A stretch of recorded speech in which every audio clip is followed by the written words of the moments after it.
So we've had a relationship with the Cat brand, or the Caterpillar brand, for nearly 45 years.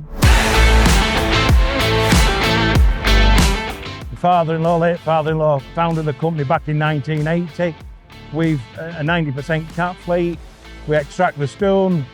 We use a large excavator for doing that. We run a 395. We run a host of 20-ton excavators to feed and crush screen products. We then develop the landfill cells. So we use, again, a broad spectrum of track loading shovels, waste compactors, D6 dozers to produce the footprint for the waste cells. My name's Ronnie Harrod. I'm the Managing Director of Catplant Limited. We're based in Barnsley, South Yorkshire, and we operate a large limestone quarry and landfill site just on the outskirts of Doncaster.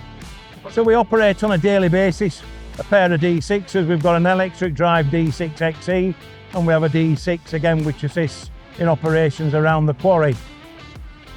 Early last year, an opportunity came up to look at a D10.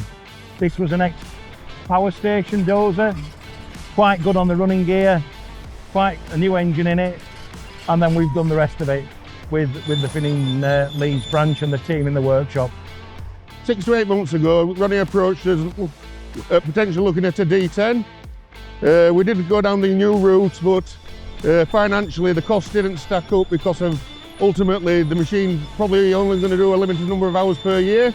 We then had this traded into us. It'd been on a West Burton power station. The machine was on a full R&M with Finning, and we've looked after it all its life. So we had permanent on-site engineers, so we knew the full history, we know every nut and bolt that's been taken off used on that machine.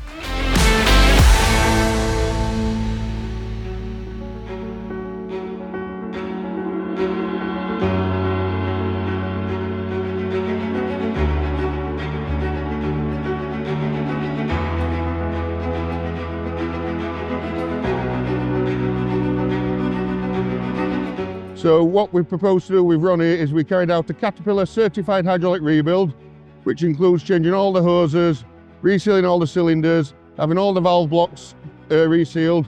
We put all new pumps and motors on there, and then every single hose throughout the machine is changed.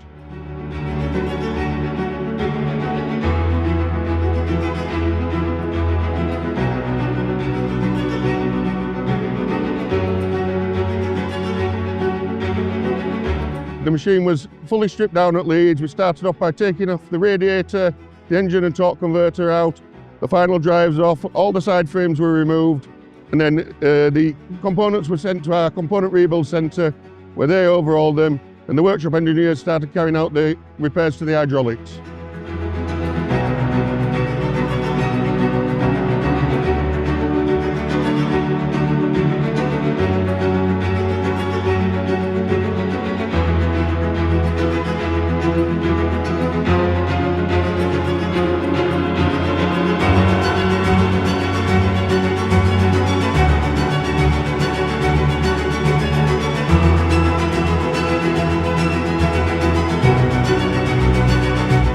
So when you've got large hydraulic lines that run down the sides of that machine that are 2 and 3 inch in diameter, they would be difficult to replace. So we take a view to replace all those.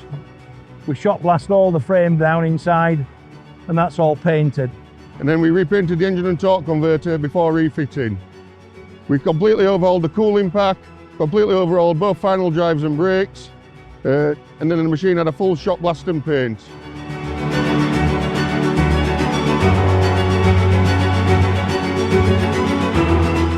Once all the machine's assembled, it then goes through a full stage of testing and adjusting.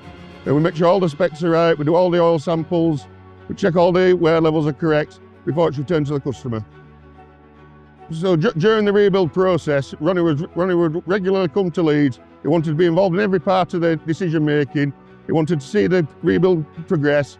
It's now the 4th machine we've rebuilt for Catplant, and we've built up a bit of a system where we understand exactly what Ronnie wants and what Catplant want, and that's what we try to deliver.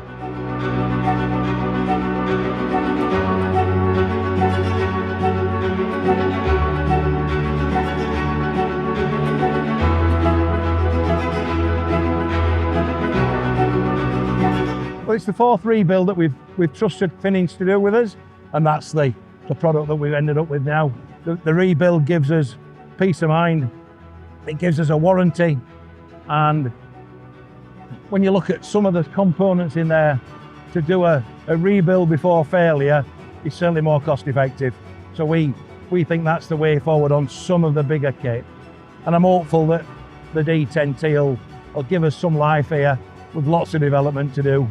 And we'll put it to work shortly.